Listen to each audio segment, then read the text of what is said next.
আসসালামু আলাইকুম। প্রিয় দর্শক, অন্য মঞ্চের আলাপচারিতায় আপনাদের সকলকে আমন্ত্রণ জানাচ্ছি। বাংলাদেশের রাজনীতির আবহাওয়ায় কেমন একটা দিন বদলের সুর আসছে না? আপনাদের মনে হচ্ছে না? এত যে ভারত বিরোধিতা, ভারত দখল, ভারতের বিরুদ্ধে হুমকি, সশস্ত্র আক্রমণ, কলকাতা দখলের একেবারে হুঙ্কার টুঙ্কার দিয়ে মিছিল, এই যে চ্যাংড়াগুলো যারা ভারতের বিরুদ্ধে নানান রকমের হুঙ্কার টুঙ্কার দিতেন, আধিপত্য মানব না, স্বৈরাচার বিরুদ্ধে, স্বৈরাচারী ভারতকে মানব না, ভারতের পণ্য বর্জন করব, সব এখন কেমন নিয়ে গেছে। এখন ভারতের কৃপা পাওয়ার জন্য ছুটোছুটি লেগে গেছে, দলমত নির্বিশেষে। কয়েকদিন আগে দেখা গেল যে আমার কাছে একটা ভিডিও এসেছিল, এআই কি না আমি জানি না, ওই জন্য আমি মানে দেখাতে আপনাদের সাহস পাইনি। সেটা হচ্ছে, আপনারা ভালো জানবেন, ওই এনসিপির ছেলে চৌরাগুলো আমাদের রাষ্ট্রদূতের সঙ্গে খুব হাসি মস্করা ঠাট্টা পাট্টা করে একেবারে সময় কাটাচ্ছিলেন। সে কি বন্ধুত্ব, গলায় গলায় বন্ধুত্ব। তো যাই হোক, এখন আমাদের রাষ্ট্রদূত একটা ইফতার পার্টি একটা দিয়েছিলেন, সেখানে নিমন্ত্রিত ছিলেন বিএনপি, জামাত। তা বিএনপি সব এসছিলেন, জামাতের লোকজন এসছিলেন। তারেক রহমান তার একটা অন্যত্র একটা ইফতার পার্টি অ্যাটেন্ড করে তার আসার কথা ছিল, তিনি বলেছিলেন 5 মিনিট দেরিতে পৌঁছাবো। উনি এসছিলেন, তা যথারীতি ইফতার পার্টি আমি শুনলাম সমগ্র অনুষ্ঠানটা মানে করতে যাওয়ার সময় লাগে, সেটা হচ্ছে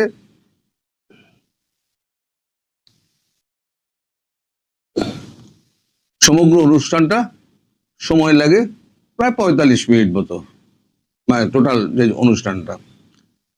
এখন সেই 45 মিনিট অনুষ্ঠানের শেষে আমাদের তারেক রহমান তিনি আমাদের রাষ্ট্রদূতকে বলেন, আপনার সঙ্গে আমার কিছু কথা আছে, গোপন কথা। তারপরে তাকে ডেকে নিয়ে যান একেবারে ঘরের কোণার দিকে একটা, আপনারা যাকে চিপা বলেন, সেখানে সেখানে মিনিট 7 তাদের মধ্যে কথা হয় এবং হ্যান্ডশেক ফ্যান্ডশেক হয় খুব হৃদ্যতার সঙ্গে।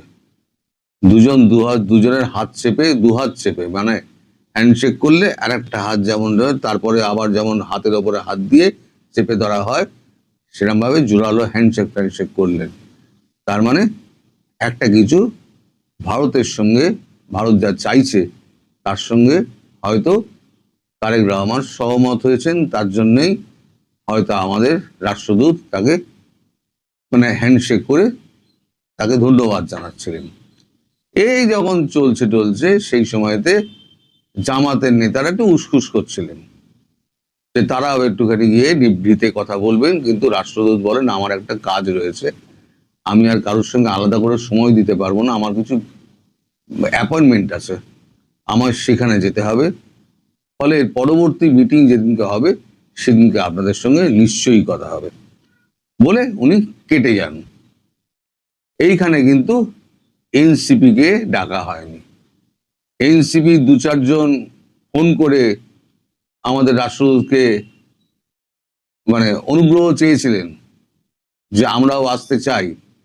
রাষ্ট্রদূত পরিষ্কার বলে দিয়েছেন যে এটা আমরা বিএনপি এবং জামাত দুটো বড় দলের সঙ্গে বৈঠক করছি, এখানে আপনাদের পরে ডাকা হবে, এইখানে এখনই আপনাদের ডাকার কোনো প্রসঙ্গ আসছে না। আমরা এনাদের সঙ্গে আমি আগে কথা বলে নিই, এনাদের মতামত জেনে নিয়ে তারপর আর সিদ্ধান্ত নেবো আপনাদের সঙ্গে কথা বলা যায় কিনা। আসলে এরা তো হয়ে গেছে ছাগলের 3য় সন্তানের মতো, ওই দুটো ছাগল দুধ খাচ্ছে আর 3 নম্বর ছাগলটা লাফাচ্ছে, ওদের খাওয়া শেষ হয়ে গেলে আমি খাবো, ওদের খাওয়া শেষ হয়ে গেলে আমি খাবো। এটা হচ্ছে ছাগলের 3য় সন্তান। আমি বলেছিলাম এই সব 3য় সন্তান এরা মরবে, এতে অবস্থা খুব খারাপ হবে। তো যাই হোক, আজকে বিকেল 4টের সময় একটা বৈঠক হওয়ার কথা লন্ডনে, ডক্টর জয়শঙ্কর, খলিলুর রহমান এবং হুমায়ুন, সঙ্গে যে লেজুর গিয়েছেন হুমায়ুন ওই বৈঠকে থাকবেন কি থাকবেন না সে খবর আমি জানি না, কারণ জয়শঙ্কর যে অ্যালাউ করবেন কি করবেন না, কারণ উনি পররাষ্ট্রমন্ত্রী, তো পররাষ্ট্রমন্ত্রী কথা বলবেন, কোনো ডেপুটি কারোর সঙ্গে উনি কথা বলবেন না, আর থার্ড পার্টি কাউকে উনি হয়তো অ্যালাউ নাও করতে পারেন এই গোপন বৈঠকে। তো এই বৈঠকের খবর তো আর তাড়াতাড়ি আমরা পাবো না, এই বৈঠকের খবর হয়তো আমরা একদিন দুদিনের বাদে পাবো যে বৈঠকে কি কি আলোচনা হয়েছে না হয়েছে। তবে এটা যে ভারত এবং বাংলাদেশ কেন্দ্রিক এবং আওয়ামী লীগ তার মধ্যে একটা বড় ফ্যাক্টর, এটা নিঃসন্দেহে বলা যায়। এবং 1 নম্বর 2 নম্বর পয়েন্টটিকে আমি কিন্তু বারবার বলে যাচ্ছি আপনাদের, 1 নম্বর আর 2 নম্বর পয়েন্ট যেটা আছে সেটা হচ্ছে শেখ হাসিনার বিরুদ্ধে সমস্ত মামলাকে তুলে নেওয়া আইসিডি ট্রাইব্যুনাল থেকে, আর দ্বিতীয় হচ্ছে তাকে রাজনৈতিক কর্মকাণ্ডের মানে পরিবেশ অনুকূল পরিবেশ সৃষ্টি করে রাখা, যাতে ভারত খুব তাড়াতাড়ি, ভারত চেষ্টা করছে মার্চ এপ্রিলের মধ্যে তাকে ঢোকানোর। এটা কিন্তু আমার কথা নয়, এটা আপনারা ধরে নেবেন না যে আমি বলছি, এটা আমার কথা নয়, এটা কূটনৈতিক মহলে শোনা যাচ্ছে যে এরকম একটা ভারতের প্ল্যান রয়েছে মার্চ এপ্রিলের মধ্যে। মার্চে হয়তো হবে না, এপ্রিলে যদি মার্চে যদি পার্লামেন্ট না বসে, এপ্রিলে যদি বসে, এপ্রিলে পার্লামেন্টের পরে হয়তো একটা সিদ্ধান্ত হবে, তখন মামলা টামলা তুলতে সময় লাগবে। সেরকম কিছু হলে হয়তো তারপরে শেখ হাসিনাকে বাংলাদেশে ফেরত পাঠিয়ে দেওয়া হবে, তাকে সম্পূর্ণ সুরক্ষা দিয়ে, এবং সুরক্ষার গ্যারান্টি তারেক রহমানকেও দিতে হবে। তারেক রহমান এখন সেই গ্যারান্টিটা মানে খাতায় কলমে উনি মেনে নিয়েছেন, উনি কিন্তু দস্তাবেজে সই করেছেন। এখন দস্তাবেজে সই করার পর এখন উনি পিছিয়ে তো আসতে পারবেন না। আর এখন যা পৃথিবীর যা অবস্থা ঠিক এই মুহূর্তে, তাতে ভারতের মুখাপেক্ষী হওয়া ছাড়া বাংলাদেশে আর কোনো পথ নেই। সবাইকে ভারতমুখী হতে হবে। আমি বলেছি না, এখানে ক্ষমতায় বিএনপি আসুক, জামাত আসুক, আওয়ামী লীগ আসুক, জাতীয় পার্টি আসুক, 14, 15, 16 দল, 32 দল, যেই আসুক না কেন ক্ষমতায়, যারা ক্ষমতা দখল করবে, যতই ভারত বিদ্রোহী কথাবার্তা বলুক না কেন, তাদের কিন্তু ওই ভারতের কাছেই আসতে হবে। এখন মধ্যিখানে গোল বেঁধেছে যেটা, সেটা হচ্ছে এই ট্রাম্পের সঙ্গে এখন ইউনূসের চুক্তি। এখন সেখানে যদি ভারত নাক গলায়, ভারত পরিষ্কার একেবারে বলে দেবে একটা অবৈধ সরকার, সেই সরকারের একটা অবৈধ লোক যিনি জোর করে ক্ষমতায় বসেছিলেন, এবং সেটা সিআইএ বসানো লোক, তাকে দিয়ে জোর করিয়ে করে নেওয়া কোনো চুক্তি কখনো ভ্যালিড হতে পারে না। ইন্টারন্যাশনাল কোর্ট অফ জাস্টিসে যদি ভারত চলে যায়, এই চুক্তি কিন্তু নিমেষে খারিজ হয়ে যাবে, সেটা কিন্তু বাংলাদেশ গিয়ে করতে পারবে না, সেটা ভারত তৃতীয় পক্ষকে করতে হবে। কারণ ভারতের সঙ্গেই বরাবর বাংলাদেশের সম্পর্কটা রাজনৈতিক, কূটনৈতিক সম্পর্ক এবং ব্যবসায়িক সম্পর্ক রয়ে গেছে। সেক্ষেত্রে ভারতবর্ষ বলবে কি আমার ব্যবসায় ক্ষতি হচ্ছে, এরকম একটা চুক্তি করিয়ে নেওয়া হয়েছে চাপ দিয়ে। সেটা যদি হয়, ইন্টারন্যাশনাল কোর্ট অফ জাস্টিস কিন্তু বাংলাদেশের পক্ষেই রায় দেবে এবং এই চুক্তি বাতিল হয়ে যাবে। যেহেতু প্রথম ট্যারিফ চুক্তিটা সুপ্রিম কোর্টে খারিজ হয়ে গিয়েছে, ফলে ইন্টারন্যাশনাল কোর্ট অফ জাস্টিস তারা কিন্তু ওই সুপ্রিম কোর্টের যে রায় আছে সেই রায়টাকে শিরোধার্য করে এই চুক্তিটা বাতিল করবে। তাহলে পরে কি হলো, অঙ্কটা দাঁড়ালো এটা যে যদি ভারতবর্ষের সাহায্য পেতে হয়, তাহলে ভারতবর্ষের অনুগ্রহ পেতে হয়, তাহলে পরে ভারতবর্ষের দোরগোড়া এসে ওই পাপোশে পা মুছে ঢুকতে হবে। যত ভারত বিদ্বেষী যত সমস্ত ছিল না, ওই সমস্ত ছেড়ে দিয়ে খোলস চেঞ্জ করে ঢুকতে হবে, এবং আওয়ামী লীগকে পুরোপুরি রাজনৈতিক কর্মকাণ্ডের পরিবেশ গড়ে দিতে হবে। ভারত যেটা চেয়েছে, একটা গোলাগুলি না চালিয়ে, এটা হচ্ছে কূটনীতির জয় বলতে পারেন, একটা গোলাগুলি একটাও না চালিয়ে একেবারে একটা সরকারকে, যে সরকারটাকে ইউএস বসিয়েছিল, সেই সরকারটাকে ভারত উপরে ফেলে দিয়েছে। তারেক রহমানের সঙ্গে গোপন ডিল হয়েছিল, এবং কূটনৈতিক সূত্রে জানা যায়, মানে শোনা যায়, এটা আমি দাবি করছি না, আমি জানি কূটনৈতিক সূত্রে এটা শোনা যায় যে এই খলিলুর রহমানকে নিয়ে এত যে জল ঘোলা হচ্ছে, খলিলুর রহমান কি করে বিএনপিতে পররাষ্ট্রমন্ত্রী হলেন। আসলে খলিলুর রহমান তিনি আমাদের অজিত দোভালের খুব প্রিয় পাত্র, খুবই প্রিয় পাত্র, এবং অজিত দোভাল এটা খোলা কণ্ঠে কিন্তু বলে থাকেন। এই কথাটা বিএনপির কোনোভাবে বিএনপির কাছে গিয়েছে নিশ্চিতভাবে, কারণ এই খেলার মধ্যে কিন্তু মানে খলিলুর রহমানের এই যে ওইখানে আপনার ভারতের সঙ্গে এই আমেরিকার সঙ্গে চুক্তি, ভারতের সঙ্গে সখ্যতা, সার্জিও গোরের সঙ্গে বৈঠক, তারপর পল কাপুরের সঙ্গে বৈঠক, যত যোগাযোগ সব কিন্তু ওই হচ্ছে খলিলুর রহমান। এই একমাত্র ব্যক্তি বিএনপির মধ্যে, বাংলাদেশের মধ্যে একমাত্র ব্যক্তি হচ্ছে খলিলুর রহমান, যিনি সমগ্র জায়গা মানে একে ব্যক্তিকে এক কাট্টায় ধরে রেখে দিয়েছেন। এমনকি চায়না পর্যন্ত, রাশিয়ার লুটনিক পর্যন্ত সবাইকে কিন্তু একই সূত্রে উনি বেঁধে রেখে দিয়েছেন। লোকটা কিন্তু যার যাই বলুন, লোকটা কিন্তু অনেক কাজের প্রখর বুদ্ধি সম্পন্ন লোক।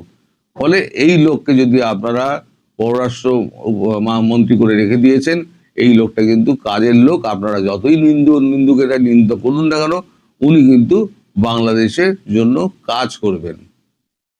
এবার 7ই মার্চ একটা ভিন্ন ধরনের হলো। 2026-এর 2025-এর 7ই মার্চ আমরা দেখেছি চারদিকে শুনশান। এবারে কিন্তু মাইক টাইক দু চারটে বেজেছে, তারপরে 3-4টে অ্যারেস্ট হয়েছে, আবার রাত্রিবেলা থেকে জামিন দেওয়া হয়ে গেছে। সেটা হচ্ছে লোক দেখানো। এখন যেটুকু হচ্ছে না, আপনারা দেখছেন যে এখানে ধরা হচ্ছে, ওখানে ধরা হচ্ছে, সেটা হচ্ছে একটা ব্যালেন্সের খেলা। ওই ট্রাপিজের খেলা হয় না, এখন তারেক রহমান ট্রাপিজের ওপরে, দড়ির ওপরে হাঁটছেন। তিনি যদি এখন চূড়ান্ত ভারত বিরোধিতা করেন, তাহলে ভারত হাত ছেড়ে বেরিয়ে যাবে। আবার যদি ভারতের গুণগান গান, তাহলে দেশের পাবলিক ওনাকে ছাড় দেবে। তাহলে কি করতে হবে, ওনাকে একটা ব্যালেন্স করে চলতে হবে। যে দেশের লোককে দেখাতে হবে যে আমি আওয়ামী লীগের বিরুদ্ধে কাজ করছি এবং দেশের স্বার্থ, ভারত বিরোধী কাজকর্ম করছি, যতক্ষণ না পর্যন্ত বাংলাদেশের এই জনগণ বুঝতে পারবে, যে আদৌ বুঝতে পারবে কিনা সে ব্যাপারে আমার সন্দেহ আছে, আদৌ বুঝতে পারবে কিনা। কারণ বুদ্ধি তো সব হাঁটুর গোড়ায়, বুদ্ধি তো নাই। পড়াশোনা না করলে বুদ্ধি আসবে কি করে? তো যাই হোক, এখন যতদিন না পর্যন্ত এরা বুঝতে পারছে, ততদিন পর্যন্ত তারেক রহমানকে এইভাবেই চলতে হবে। আর খলিলুরকে যে পছন্দ করেন আমাদের অজিত দোভাল, সেটা কিন্তু কোনোভাবে বিএনপির কানে গেছিল। তার জন্যই বিএনপি অজিত দোভালের কথাটা মাথায় রেখেই ভারতবর্ষের সঙ্গে সম্পর্ক ঠিক রাখতে হবে, রেখেই এই জিনিসটি করেছেন। এছাড়া আপনাদের তো শেখ হাসিনা, তিনি তো অডিও যে বার্তা দিয়েছেন চাঙ্গা করার জন্য দেশের মানুষকে, তার আওয়ামী লীগের সমর্থক এবং দেশবাসীকে, এবং তিনি বলেছেন আমি খুব শীঘ্রই ফিরব। খুব প্রত্যয়ের সঙ্গে বলেছেন আমি খুব শীঘ্রই ফিরব।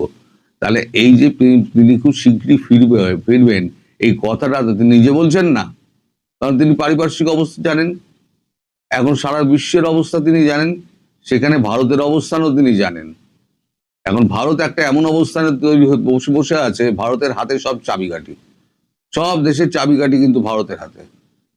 সে কিন্তু চীনের বলুন, আমেরিকার বলুন, ইসরায়েলের বলুন, ইরানের বলুন, সব চাবিকাঠি কিন্তু ভারতের কাছে। ভারত চুপচাপ বসে বসে এখন খেলা দেখছে, একটা কথা কিন্তু ভারত বলছে না। ফলে তিনি যেটা বলছেন সেটা সরকারের সঙ্গে আলোচনা করেই বলছেন এবং সরকারের সম্মতি নিয়েই বলছেন। তিনি পুরো ব্যাপারটা জানেন বলেই তিনি বলছেন। ফলে খুব শীঘ্রই শেখ হাসিনা হয়তো দেশে ফিরবেন, কিন্তু তারিখ আমি বলতে পারবো না। সেই ব্যাপারটা আমি যখন জানতে পারবো তখন নিশ্চিতভাবে বলবো। একবার বোকা বনেছি 27শে মার্চ বলে, আর দ্বিতীয়বার বোকা বনবো না। একবার বোকা বনেছি, সেটা কিন্তু আমাদের প্রধানমন্ত্রীও বোকা বনেছিলেন ট্রাম্পের কারণে, আর প্রধানমন্ত্রীকে বিশ্বাস করে, আমার ভারতবর্ষকে বিশ্বাস করে আমিও বলে ফেলেছি, আমিও বোকা বনে গেছি, আপনাদের কাছে আমি বিশ্বাসঘাতক হয়ে গেছি। ফলে ওই বিশ্বাসঘাতকের তকমা আমি আর দ্বিতীয়বার নেব না। যখন খবর কনফার্ম হবে আমি আপনাদের সবাইকে জানিয়ে দেবো। আপনারা সবাই ভালো থাকবেন। তো বিদায়ী উপদেষ্টা রিজওয়ানা হাসান একের পর এক এমন কথা বলছেন যেটা বর্তমান সরকারকে কেবল বিব্রতই করছে না, জামায়াতে ইসলামীর হাতে একের পর এক ইস্যু তুলে দিচ্ছে। রেজওয়ানা হাসান কি এটা ইচ্ছে করে করছেন? তিনি কি সরকারকে বিব্রত করতে চাইছেন? এবং রেজওয়ানা হাসানের এই আচরণে সরকার বা কি করছে? এর পাশাপাশি গতকাল ছিল ঐতিহাসিক ৭ই মার্চ। এই ৭ই মার্চকে ঘিরে বর্তমান বিএনপি সরকারের যে ভূমিকা আমরা দেখলাম, তাতে আমাদের প্রশ্ন জাগছে মনে যে বিএনপি আসলে কি চায়। শেষ পর্যন্ত সাথে থাকুন। শুরুতেই যেটা বলছিলাম, এই সদ্য বিদায়ী উপদেষ্টা রিজওয়ানা হাসানকে নিয়ে, আপনারা তাকে চেনেন, বিশিষ্ট রাজাকার কন্যা। তার বাবা মহিবুল হাসান, তিনি পাকিস্তান আমলে প্রাদেশিক সরকারের সদস্য ছিলেন, সংসদ সদস্য ছিলেন। জিয়ার আমলে স্বতন্ত্র ইলেকশন করে এমপি হয়েছিলেন, এরশাদের আমলে এমপি হয়েছিলেন এবং তিনি এরশাদের আমলে প্রতিমন্ত্রীও হয়েছিলেন।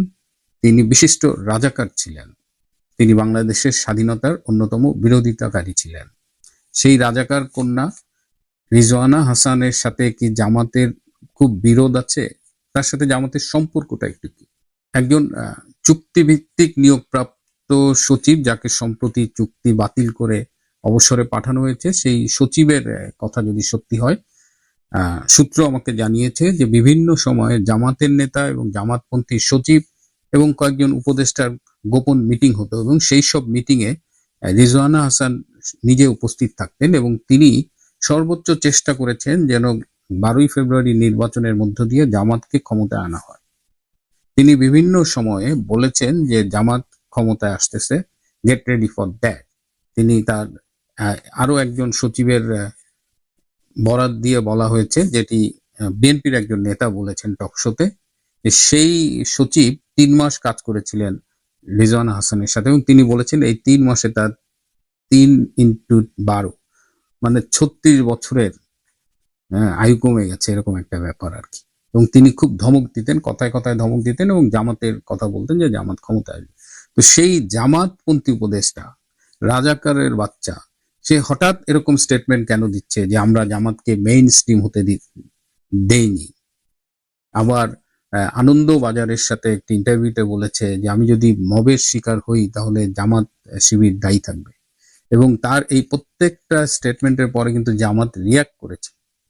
এই যে জামাতকে মেইন স্ট্রিম হতে দেয়নি, এর মধ্য দিয়ে যে ইলেকশন ইঞ্জিনিয়ারিং এর অভিযোগ উঠেছে, জামাত রিজওয়ানা হাসান এবং ডক্টর খলিলুর রহমানের বিরুদ্ধে ইলেকশন ইঞ্জিনিয়ারিং এর অভিযোগ তুলেছে এবং তাদের পদত্যাগ দাবি করেছে। স্বভাবতই এই সব কারণে বর্তমান সরকার, যে বিএনপি সরকার, তারা যথেষ্ট বিব্রত হয়েছে যে একটি তাদের লোকই বলছে যে ইলেকশন ইঞ্জিনিয়ারিং করে বিএনপিকে ক্ষমতায় আনা হয়েছে। যেটা আমরা আগেই বলেছি যে এবারের নির্বাচনটা ছিল খুবই প্রহসনের নির্বাচন এবং জনগণের প্রত্যাখ্যানের মধ্য দিয়ে খুব মেবি 20% হয়তো ভোটার পার্টিসিপেশন ছিল। তো সেই জায়গায় যখন একজন উপদেষ্টা বলতেছে, সদ্য বিদায় উপদেষ্টা, তখন তো আমাদের এই যে নির্বাচনকে কেন্দ্র করে যে অভিযোগগুলো, সেটি আরো বেশি বাস্তব হয়ে ওঠে। এই অবস্থায় তারেক রহমান তার একজন ক্যাবিনেট মন্ত্রীকে বলেছে, তার একজন মন্ত্রীকে দায়িত্ব দিয়ে বলেছেন যে রিজওয়ানা হাসানের সাথে কথা বলেন এবং এই ব্যাপারে ব্যবস্থা নেন। তো সেই মন্ত্রী তারেক রহমানের গুলশান অফিসে রিজওয়ানা হাসানকে 2-3 দিনের মধ্যে ডেকেছিলেন এবং তিনি ব্যাখ্যা দাবি করেছেন রিজওয়ানা হাসান কেন এই ধরনের বিতর্কিত মন্তব্য করছেন। এক পর্যায়ে রিজওয়ানা হাসান মুচলেকা দিতে বাধ্য হন যে তিনি এই ধরনের কথাবার্তা আর বলবেন না এবং বিএনপির পক্ষ থেকে তাকে রীতিমতো লাস্ট ওয়ার্নিং দেওয়া হয়েছে, যদি সে এই ধরনের উল্টাপাল্টা কথা বলে তার বিরুদ্ধে পর্যাপ্ত ব্যবস্থা নেওয়া হবে। এবং আপনারা জানেন যে দুদকে কিন্তু রেজওয়ানা হাসানের বিরুদ্ধে অভিযোগ জমা আছে, সেটাও তাকে মনে করিয়ে দেওয়া হয়েছে। এই অবস্থায় এই রেজওয়ানা হাসানকে নিয়ে কেয়ারফুল থাকবেন যে রাজাকারের বাচ্চা কিন্তু এখনো জামাতের পক্ষে কাজ করে যাচ্ছে। এবার আপনারা জানেন যে গতকাল ছিল 7ই মার্চ, ঐতিহাসিক একটা দিন। এই দিন বঙ্গবন্ধু 1971 সালের 7ই মার্চ ঐতিহাসিক ভাষণটি দিয়েছিলেন এবং সেই ভাষণটি নিয়ে পৃথিবীতে অনেক গবেষণা হয়েছে, অনেক কথা হয়েছে। 2017 সালে ইউনেস্কো এটিকে বিশ্বের একটি অন্যতম ঐতিহাসিক দলিল হিসেবে স্বীকৃতি দিয়েছেন, বিশ্বের প্রামাণ্য ঐতিহ্য। তো বাংলাদেশের প্রথম কোনো কিছু একটা এই ঐতিহাসিক দলিল হিসেবে ইউনেস্কো কর্তৃক স্বীকৃতি পেল। তো সবার, এটা বাঙালি হিসেবে আমাদের সবার জন্য একটা গর্বের। এবং এই ভাষণটি পৃথিবীর হাজার বছরের ভাষণগুলোর মধ্যে অন্যতম উল্লেখযোগ্য একটা ভাষণ। সেরা 100 ভাষণের মধ্যে বঙ্গবন্ধুর এই ভাষণটিকে বলা হয়। এই ভাষণটি নিয়ে গতকাল বিএনপি সরকার যেভাবে রিয়্যাক্ট করেছে সেটি আমাদের কিন্তু ভীষণ ব্যথিত করেছে। দেশের বিভিন্ন জায়গায় 7ই মার্চ উপলক্ষে বঙ্গবন্ধুর ঐতিহাসিক ভাষণ বাজানো হয়েছে, কিন্তু অনেক জায়গায় বিএনপির নেতাকর্মীরা বা পুলিশ বাধা দিয়েছে। শাহবাগের ওসি জনাব মনিরুজ্জামান বলেছেন যে 7ই মার্চের ভাষণ নিষিদ্ধ, সেটি কেন বাজানো হবে? 7ই মার্চের ভাষণ কবে নিষিদ্ধ হলো এটা তো আমরা জানি না, বরং এটা তো ইউনেস্কো এটাকে একদম বিশ্বের পর্যায়ে নিয়ে গেছে। তো এই যে সারা দেশে 7ই মার্চের ভাষণ নিয়ে সরকার যে আচরণটা করলেন, যে স্বৈরাচারী মনোভাবটা দেখালেন, সেটা নিয়ে প্রশ্ন উঠেছে যে বিএনপি আসলে কি চায়। বিএনপি একদিকে বলে তারা মুক্তিযুদ্ধের পক্ষের দল, একবার 71-এর কথা বলে, বা জামাতকে 71-এর বিরোধী শক্তি বলে কথা বলে, আবার নিজেরা যা করছে সেটা তো সেই তাদের অবস্থানটাও তো মুক্তিযুদ্ধের বিরুদ্ধে চলে যাচ্ছে। বিটিভিতে দেখলাম যে স্বাধীনতার ঘোষণার জিয়াউর রহমান যেটি বলেছিলেন সেটিকে খণ্ডিতভাবে দেখানো হচ্ছে। জিয়াউর রহমান স্বাধীনতার ঘোষণায় বলেছিলেন on behalf of Sheikh Mujibur Rahman, Sheikh Mujibur রহমানের পক্ষে তিনি স্বাধীনতা ঘোষণা করছেন। আর সেখানে বিটিভি এই শেখ মুজিবুর রহমানের পক্ষে এই অংশটা কেটে আই মেজর জিয়াউর রহমান দিয়ে স্বাধীনতা ঘোষণা করছি বলছে। বিএনপির এটা মনে রাখা উচিত যে 71-এর প্রশ্নে, বাংলাদেশের মুক্তিযুদ্ধের প্রশ্নে এর বিরুদ্ধে গিয়ে বাংলাদেশে কিন্তু কোনো শক্তি দাঁড়াতে পারেনি।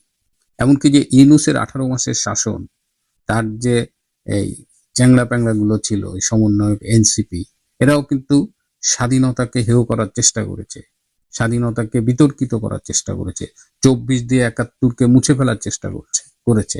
তারা কিন্তু পাত্তা পায়নি। বিএনপি নির্বাচনের আগে বরং মুক্তিযুদ্ধকে আঁকড়ে ধরেছিল, কিন্তু 7ই মার্চের ভাষণ নিয়ে তারা যেটা করলো সেটা কিন্তু তাদের ভবিষ্যৎকে কিন্তু বিপন্ন করবার একটা সূচনা আমি বলবো। ক্ষমতা নিয়েছে 1 মাসও হয়নি, তাদের ব্যর্থতার তালিকা কিন্তু দীর্ঘ হচ্ছে। বাংলাদেশের মূল্যস্ফীতি আবার 9% ছাড়িয়েছে। পার্শ্ববর্তী দেশ ভারতের মূল্যস্ফীতি যেখানে 3-এর কম, 2.75 বা এরকম, সেখানে বাংলাদেশের মূল্যস্ফীতি ফেব্রুয়ারি মাসে 9.1 চলে গেছে। তো এই দিকে তাদের মনোযোগ নেই। বিদ্যুৎ নিয়ে এই যে গ্রীষ্মকাল আসছে, কি হবে সেটা নিয়ে দেশবাসী ইতিমধ্যে আতঙ্কিত। তেল নিয়ে গত 2 দিন ধরে যে তামাশা চলতেছে, সেখানেও সরকারের কোনো সাফল্য নেই। এর মধ্যে মুক্তিযুদ্ধ নিয়ে যদি সরকার এই ধরনের কার্যক্রম চালায় তাহলে সেটা অন্তত বিএনপি সরকারের জন্য কোনো মঙ্গল বয়ে আনবে না। এদিকে খুব দ্রুতই শুরু হচ্ছে সন্ত্রাস বিরোধী অভিযান। চট্টগ্রাম থেকে খবর পেলাম সেখানে প্রায় 1-1.5 হাজার পুলিশ আশেপাশের থেকে আনা হয়েছে এবং আগামীকাল থেকে সেখানে বাড়িতে বাড়িতে তল্লাশি অভিযান চালানো হবে। আশঙ্কা করা হচ্ছে যে সন্ত্রাস বিরোধী অভিযানের নামে এটা আবার আওয়ামী লীগের নেতাকর্মীদের হয়রানি করার কোনো অভিযান না হয়। আওয়ামী লীগের প্রতি বিএনপির সরকারের যে আচরণ সেটা নিয়েও কিন্তু অনেক কিছু বলবার আছে, সেটা আজকে আর বলবো না। আজ এ পর্যন্তই। ভালো থাকবেন, সুস্থ থাকবেন।